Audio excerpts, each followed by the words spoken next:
Hello, everyone, and thank you for joining us this month for Side by Side Digital. I'm your host, Rebecca Shively. We've got a great program lined up for you today. This month, we're talking about transition planning. We all know the importance of having a plan in place, but also know that these conversations can be hard and create tension in families. We're joined today by Lisa Quist, Central Regional Vice President for Nationwide's Land is Your Legacy program. Lisa's going to share some of her best tips for successful communication to help make our transition smooth and to help ensure that families still celebrate holidays together after a transition's taken place. Lisa, thanks for being here with us today. I'll go ahead and turn it over to you. So welcome. All right. Thank you, everybody. Good afternoon, and welcome to our Family Harmony presentation. Typically, when a presenter starts, they give you their bio. I'm going to actually do that as I go through my presentation today. So we're just going to launch right into this. Before I start, there is a disclaimer that I'm required to show. It just says I'm not an attorney or a CPA, and I do not give legal or tax advice. Here is my contact information. If after the presentation you have any additional questions or you want to reach out to me, please feel free to do that. You can always get a hold of me through your loan officer at Farm Credit as well. They all have my contact information. So before I get started, I want to just make sure that we're all on the same page with some definitions and some terms that you're going to hear me use throughout my presentation. When I talk about G1 or Generation 1 in my presentation, what I'm talking about is the current major owner of the assets of the operation. So G1 is maybe their grandma, maybe it's mom and dad, but they're the ones that own the majority of the assets today. They might actually be the generation 4 or 5 or even 6 on your operation. But for my presentation, G1 is current owner of those assets. And then, as you would imagine, G2 or Generation 2 comes behind them. And if there is a G3 or Generation 3 on your farm, they come behind them. So if we have a 3-generation farm, we typically see G1 is grandma and grandpa, G2 is mom and dad, and then G3 is the kids that are maybe just coming back from college or maybe never left college and know that they wanted to get into farming. So just so you know, when I'm talking about it, that is what I'm referring to. So we at Nationwide believe that the time is almost always perfect to be doing a transition plan.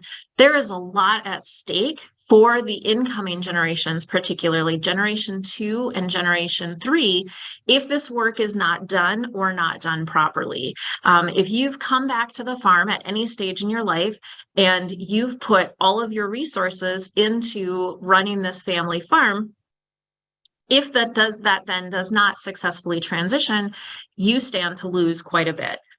You've invested your whole life. You've invested a lot of resources, be that time or money, and you stand to lose quite a bit if that does not transition successfully. So we've got just a short video we're going to watch. I'm going to hit play on that. Hi everyone, it's Dale Earnhardt Jr. here. Carrying on your family's legacy can have a different meaning for each of us. For me, the Earnhardt name and its legacy has always been about family, racing, and taking care of each other. While it is not always easy to carry on a family's legacy, it can be pretty rewarding. If your family owns a farm or ranch and you plan to take it over one day, it's important to have something called a succession plan. That's why the folks at Nationwide built a team called Land as Your Legacy. At no cost, this team will help you and your family build a plan that helps take away some of the worries and uncertainties of carrying on your family's business. Get the conversation started by visiting laylready.com today.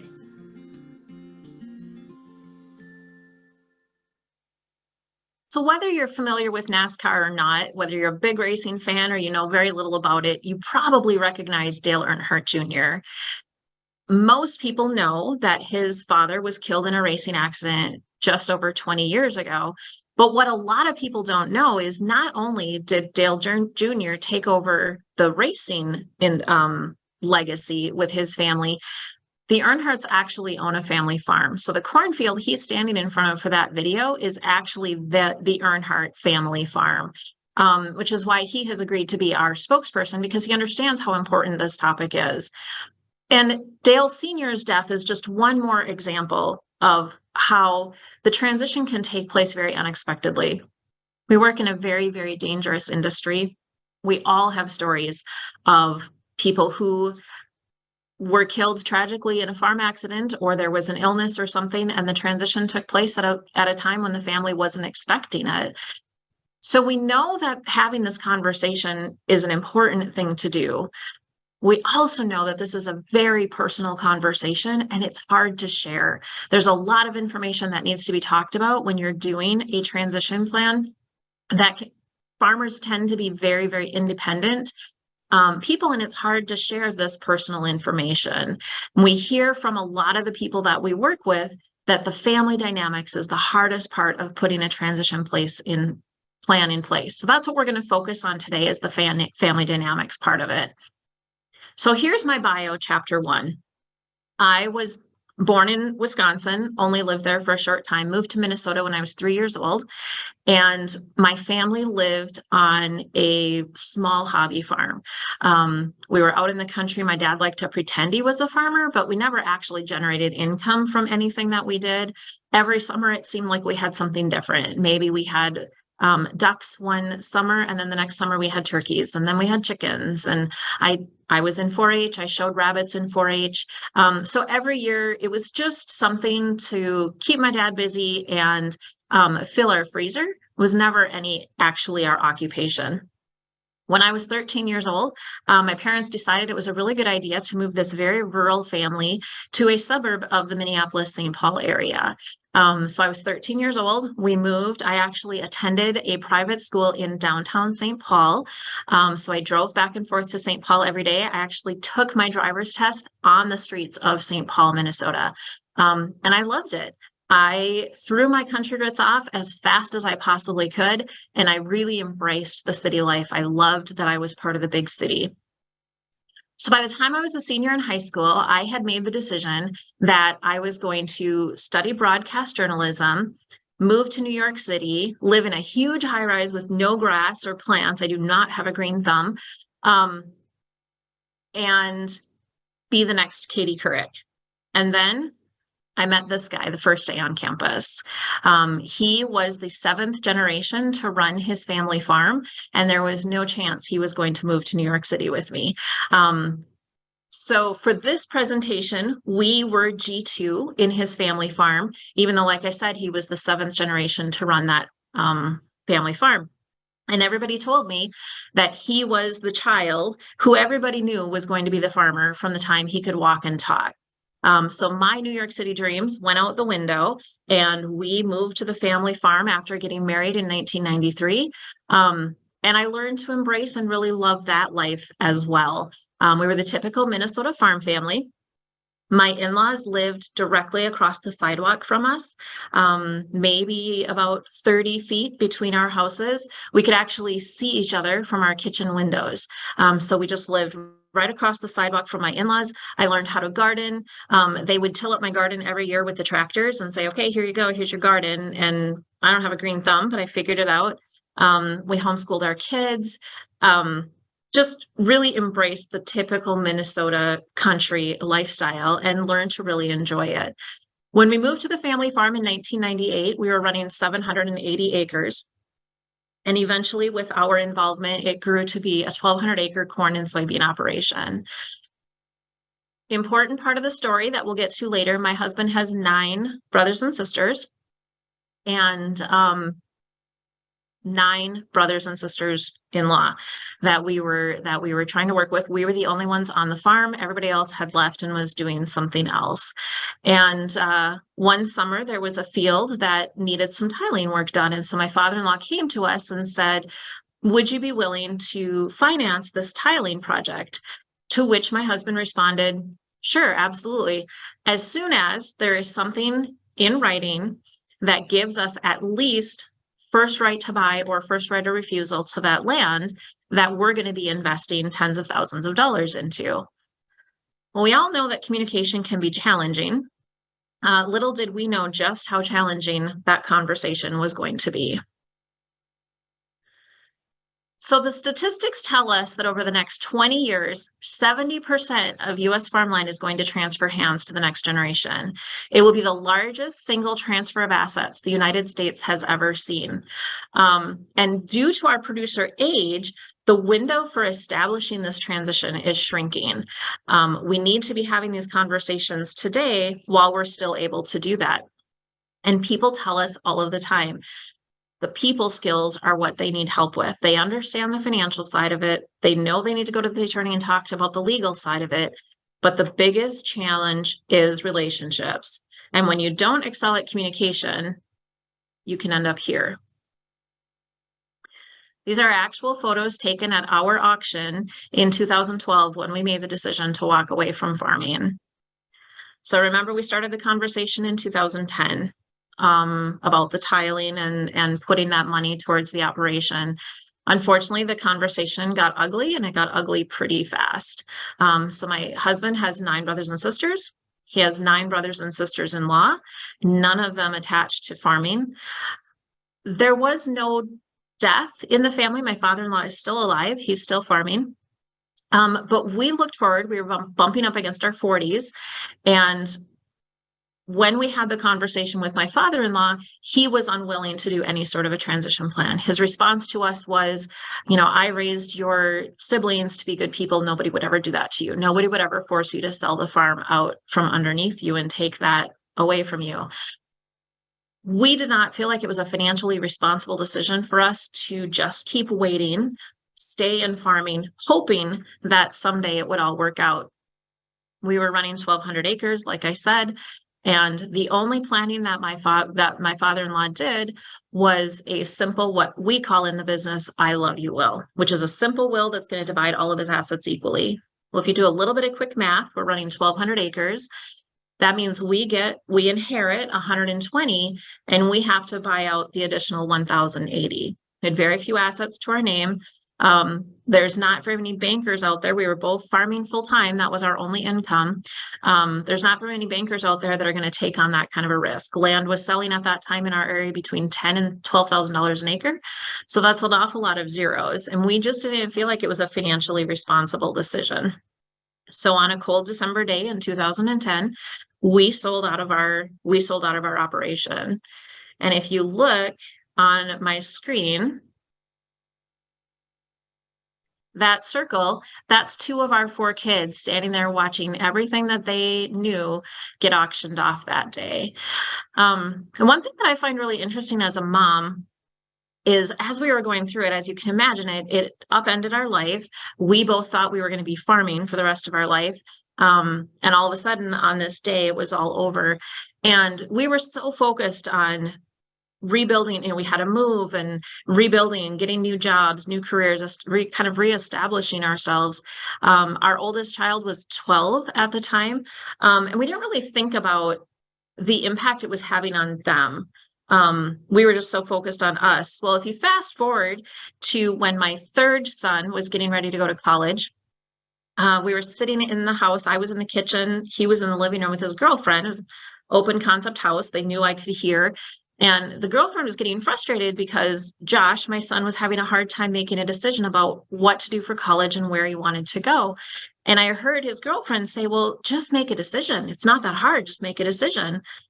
And he said, Lily, I can't. I thought I was going to farm. I don't know what I want to do for the rest of my life. I thought I was going to farm.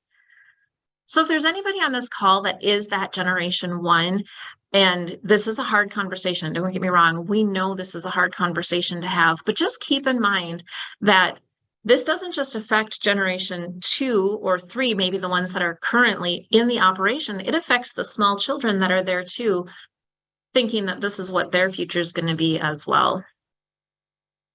So if there's anything that you take out of my presentation today, it is communicate, communicate, communicate, because we know these are hard conversations, but nothing is as hard as that day when we drove away from the auction. Everything that we knew in our life up until that point ceased to exist when the auction was over. So it's normal when you're working in a family business to have conflicting objectives. We're all individual people. We all have individual ideas of what what should happen to our operation, but it is crucial to identify those challenges. Making decisions for your operation based on assumptions can be very detrimental to your operation, and honest communication is an important place to start. How well you communicate directly relates to how successful your operation is going to be. The farms that we work with at Nationwide, we've helped over 1,400 families put a transition plan in place. And the ones that are the most successful are the ones that are excellent with their communication skills. Now, don't get me wrong, being an excellent communicator isn't going to solve your problems. It's not going to change bad behavior. It doesn't take away difference of opinion. But what it does help is it helps you to define those issues and validate your assumptions. And it's going to help to minimize misunderstanding. So good communication really is the foundation of a successful transition plan. So why don't we communicate? There's a lot of reasons that people give for not having good communication, but in my opinion, they all boil down to fear. It's the fear of change, the fear of conflict, the fear of disruption, or just not knowing where to start, which is kind of the fear of the unknown. So you need to be able to agree on your purpose. Your farm is your family thing. It's your family farm, but it's also your business that your family depends on.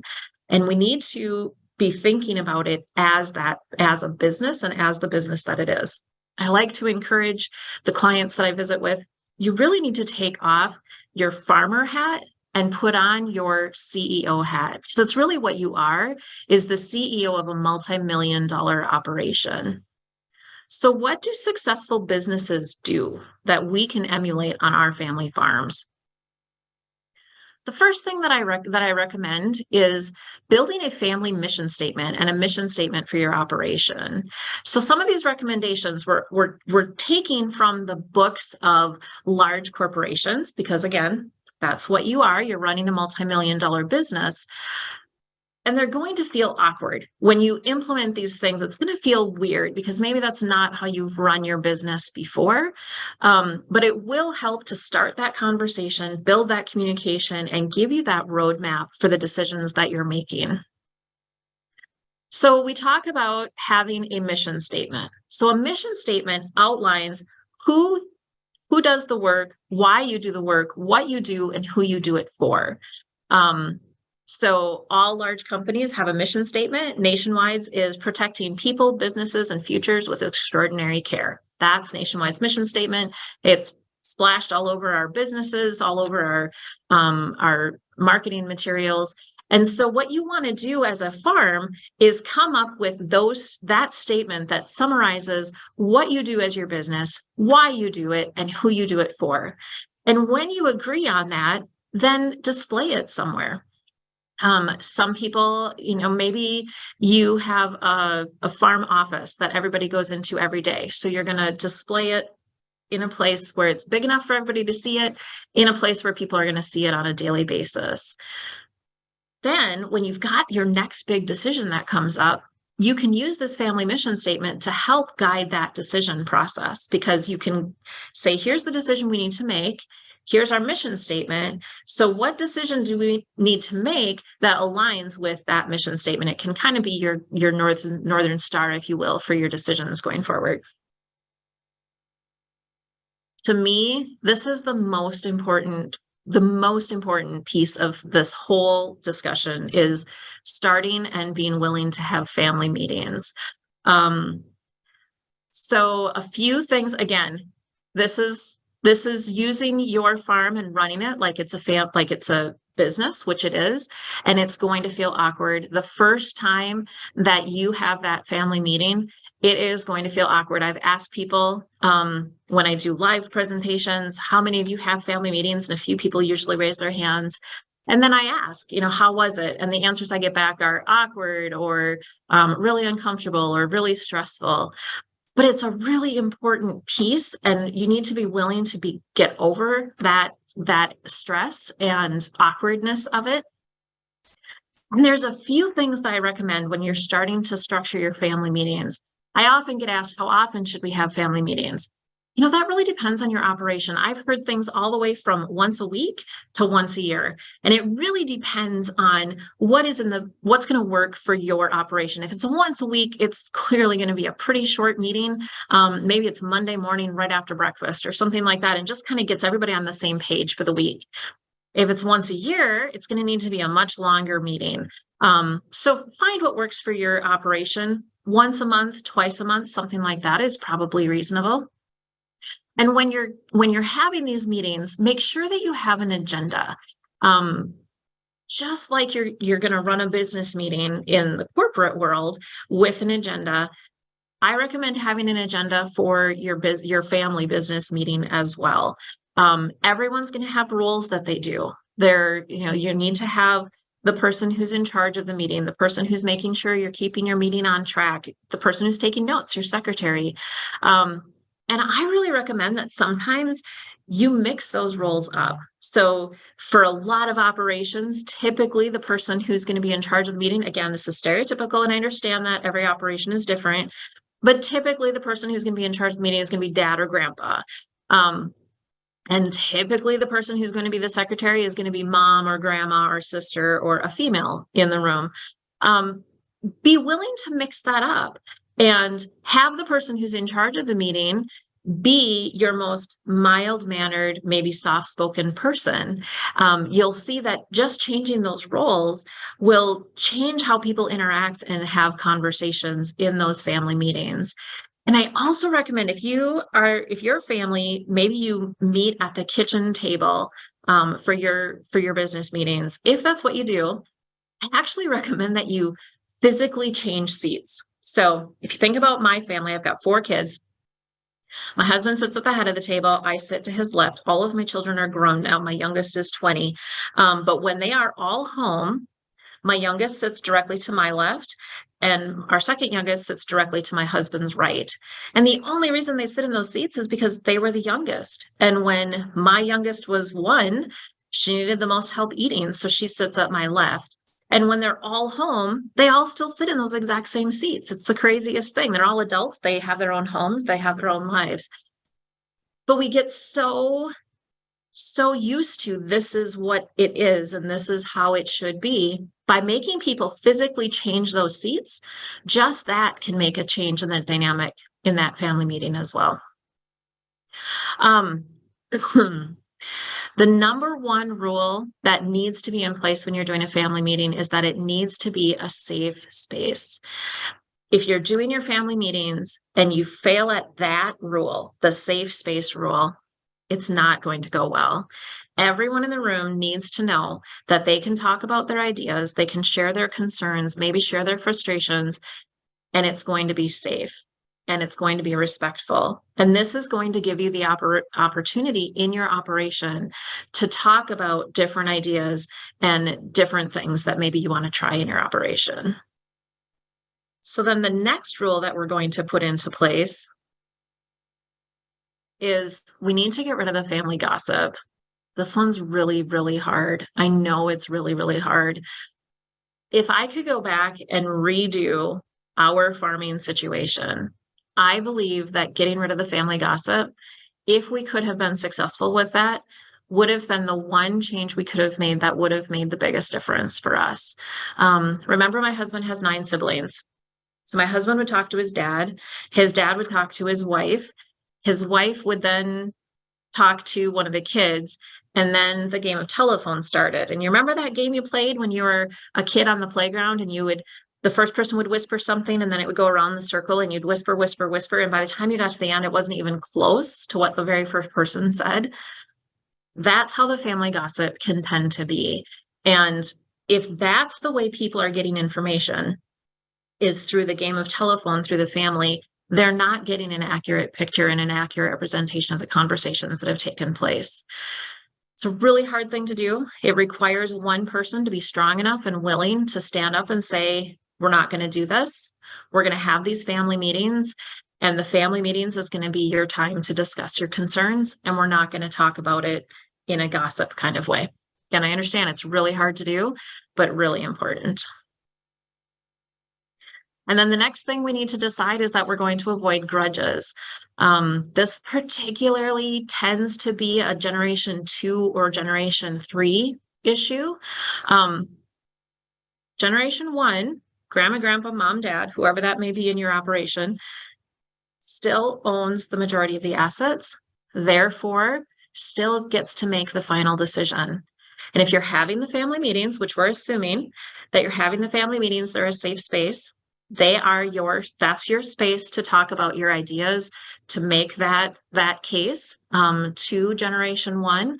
But ultimately, when that decision is made, it is their decision to make. And you need to make the decision, generation 2 and 3, that you are going to be gracious about whatever that final decision is. So then we really have to talk about management versus family. So here you are in this family business. Mom and dad, we're going to assume mom and dad in this situation are generation 1. So mom and dad are generation 1, they own the majority of the assets. And it's really hard for generation 1 and I can talk as a mom of adult children. It's really hard for us to look at our adult children sometimes as adult children. It's easier to see generation 2 and 3 as the 14-year-old kid that we just taught how to drive tractor. Life goes so fast, and all of a sudden, that adult kid might be 35 or 40 years old. And in your mind, they're still that 14 or 16-year-old child. So it's important to make sure that the parents are acting like the CEO, not the parent, and kind of separating out those roles. But then alternatively, it's just as important for generation 2 to make sure that you are showing up as the future owner operator of this business, and not just mom and dad's kid, and I kind of show up when I want to and work when I want to, but then I take off when I want to. Generation 2 and 3, you need to put some skin in the game too. And that may be time, that may be resources. It may be different sacrifices that you're making for that operation, but you need to make sure that you're showing up, generation 2 and 3, with the idea and the action of you are the future owner operator of that operation, because that's what you are. And so both sides have a part to play in this, in making sure that, again, we're running this like a business, and we're treating it like a business, not just mom and dad to kids. So why is it so hard for generation 1 to relinquish control? I hear this all the time when I'm doing presentations. I really think it's important for us to focus on understanding that generation 1 has spent their whole life building this operation. If you walk around your operation and you walk around and look at what's there, it's all the evidence of their career up until that point. It's the new shed that they built, or it's the new combine that they bought, or it's the new hog confinement that they put up, or whatever the case may be. And keep in mind, someday when I retire from Nationwide, I'm retiring from a job, from a career that I've loved and that I've really enjoyed, but it's my career. When we're asking generation 1 to step back or retire or transition, you're asking them in a lot of ways to give up their whole identity, or that's how it feels to generation 1, is that they're being asked to give up their whole identity. They have put everything into this operation. They have spent every waking minute, sun up to sundown, sometimes longer, building this operation. And it's their whole identity. So we're not just asking them to move away from a job. A lot of times generation 1 feels like, well, if I'm not farming, what am I doing? And so it's hard to let that go. So generation 2 and 3 needs to be understanding of that is what they're giving up. But then you also have to make sure that as the transition is happening, it's happening at a rate that everybody's comfortable with, at a pace that generation 1 is comfortable letting go of the reins, but also at a pace that generation 2 and 3 can handle taking it on. We don't want to just wake up one day and say, okay, I was told I need to transition to you, so here you go. We need to make sure that we're focusing on the mentorship piece and transitioning knowledge to that incoming generation. We know we need to transfer the assets. We also need to transfer the knowledge to make sure that we are setting this operation up to be successful and giving generation 2 and 3 the knowledge and the tools necessary for them to be successful. And generation 2 and 3, make sure you're taking advantage of the knowledge that generation 1 has. They may not be as adept at technology as you are, or they may not have the most modern ideas that you have, but they have spent their whole life building this operation and they have a lot of knowledge to share with you. So make sure that you're taking advantage of that. And when you have a new idea that you want to bring to the table, make sure that you're doing an analysis and you're presenting it at the family meeting in a respectful way. I'm not saying you need to do a full PowerPoint presentation, but present it in a way that is very professional and lets generation 1 know that you've done your homework and that you understand the pros and you understand the cons and the risks that may exist. And then someday when mistakes are made, because they will be, we all make mistakes at some point, but someday when those mistakes are made, generation 1 can be more comfortable knowing that the decision that was made was a well thought out decision and wasn't impulsive. And then we always have to talk about the window of opportunity.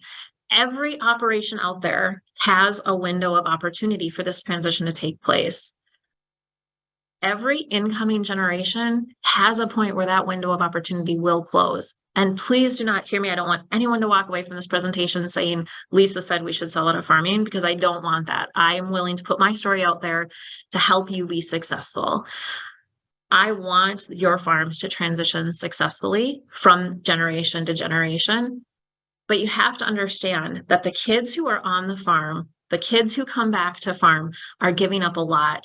If they worked a traditional in-town job, they would have health insurance, they would have a 401k match potentially, they would have all of these benefits, they'd have structured vacation time, most likely. By coming back to the farm, they're giving a lot of that up. And that needs to be an understanding that exists. And the children whose opinions are valued are twice as likely to stay on that operation and work towards transition. And if they're not valued, or if they don't feel like they're listened to, or they don't see that opportunity, they may someday make that decision that it's time to walk away, like my husband and I did. So my father-in-law's window of opportunity ended when we made the decision to have our auction and sell out of farming in 2012. And I don't know what that window looks like for your operation, but every operation has it. And if your generation 1, if your goal is for your kids to ultimately take this operation over, forget about the window of opportunity. Throw the doors wide open. Communicate to your kids, this is what we want to have happen, and this is how we want you to be involved in this transition. Start that communication with them. Let them know what your plans are so that they have the confidence that, yes, we're going to keep farming and we know it's going to work out because mom and dad have a plan. All right, so then just one last thing to think about. This is particularly to the generation 2 or 3 that might be living on the family farm. And I'm going to assume here that you have siblings that are off-farm siblings. Your off-farm siblings also grew up on that farm, and they have a lot of really good memories of living on that farm, and they want to share that with their families. So I really encourage you to think about ways that you can welcome them to the farm, help them feel welcome, help them feel like they can come back and they can be a part, and their families can come back with them and enjoy the farm as well. So I have a couple examples of things that maybe I didn't do quite as well as I could have. So my husband and I got married quite young. And when we moved back onto the family farm in 1998, I was pregnant with our first child. We moved out in March, and our first baby was born in May, so about 2 months away from delivery. We moved into what everybody called Grandma's house. So my husband's parents lived across the sidewalk, and Grandma had passed away in December, and we moved in March. So she had been gone about 3.5 months when we moved into the house. Grandpa had died 5 years prior to that, but Grandma had just passed away. Well, Grandma loved bubblegum pink. And what do you do when you move into a new home, and especially when you're very largely pregnant and just about to deliver? You start nesting, right? So I personally don't love bubblegum pink, but Grandma had bubblegum pink wallpaper, bubblegum pink curtains, bubblegum pink shag carpeting in the dining room, living room, kitchen, hall, bedrooms. She even had bubblegum pink toilet and bathtub. So we moved into this house and I started nesting, and I took down the bubblegum pink curtains and I removed the bubblegum pink wallpaper, and I eventually took out the bubblegum pink carpeting. I never got to the bubblegum pink toilet and bathtub, but well, what I didn't know is Grandpa knew how much Grandma loved bubblegum pink. So for their 40th wedding anniversary, he had said, we're going to remodel the house. And all of the bubblegum pink came from Grandma and Grandpa's, I'm sorry, it was their 50th wedding anniversary, from Grandma and Grandpa's 50th wedding anniversary celebration. So without realizing it, I was ripping out and throwing away Grandpa's 50th wedding anniversary gift to Grandma. And keep in mind, Grandpa's gone and Grandma's only been gone about 3.5 months at the time. So just keep that in mind. I'm not saying you can't remodel your house, but I am saying just be thoughtful of those things as you're doing it. As I matured, grew up, my husband's siblings, like I said, he's got 9 of them. Some of them lived really far away, and they would come back for, sometimes for a month in the summer or 6 weeks or something like that. And so as I got more mature and thought about, they want to feel welcome on the farm, they and their kids were coming to visit Grandma and Grandpa, so my husband's parents, across the sidewalk, but they had kids the same age as my kids. And so we ended up kind of co-hosting them. And I always wanted them to feel like they were welcome. So when I knew somebody was coming home, I would go to Walmart and I would buy the most age-appropriate, season-appropriate toys I could. So in the summer, it was bubbles and water guns and water balloons and kiddie pools and things like that, sidewalk chalk, things that we could do outside in the summer in Minnesota. If they were coming in the winter, it was sleds and snow block makers and hot chocolate and candy canes or whatever, marshmallows, whatever, just so that they knew that, yes, you're coming to the farm and we understand you're coming to see Grandma and Grandpa, but we want you to know that we love you and we're happy that you're here too, and you're welcome in our home just like you're welcome in their home. So it's just something to keep in mind, something I think that doesn't really get talked about or even really thought about that much, is how can you include your off-farm siblings so that they continue to feel welcome? Because sometimes that's all they want, is that piece of the farm, is the ability to be welcome on the operation. So after this presentation is over, there's a couple of handouts that are going to be emailed out to those of you who attended. The first one you can also reach on this webpage called laylready.com. I try really hard to not have this be a commercial because there are a lot of people out there doing this work and doing it really well. If you do want to work with Nationwide, you can always get a hold of us. But this laylready.com is nice. It's a 16-question questionnaire that tells you it goes through 16 different questions. All of the answers are yes, no, or don't know. And it just gives you a good look into where your operation is as far as the transition is concerned and what more your operation maybe needs to be thinking about. So that'll be coming out to you in an email. And then we also have our client guide that will also come out to you in an email. That is just kind of an overview of our program. But what I like about that, and the reason I include that, is on page 6, there's 21 kind of bullet points that we like to have the people who work with us prioritize. What are their biggest priorities? And what I like to see is I like to see Generation 1 take those 21 items, each have a list. Mom has a list, Dad has a list. And they go through and they number those 1 through 10. What's their most important? Of these 21, these are my top 10. And have them do it separately and then compare their lists to be able to see where they're at. Because until Generation 1 is on the same page and heading in the same direction for that transition, it's really hard to start that conversation. So that's a great conversation starter and a great way to get those things going, get that conversation going. So thank you very much. This is my contact information again, if you want to get a hold of me. Otherwise, you can always reach out to your Farm Credit Loan Officer for any questions that you might have, or for my contact information if you don't have it. Awesome. Really great information. We're definitely out of time, but I feel like we could keep going for days here. But I want to thank Lisa for joining us today. And we'll be back next month on June 7th, where we'll be talking about building and unifying your business's trusted advisors. So again, definitely relevant to the conversation we had today. So if this was interesting to you, definitely come back and join us on June 7th. So until then, take good care, and we hope to see you all online again soon next month.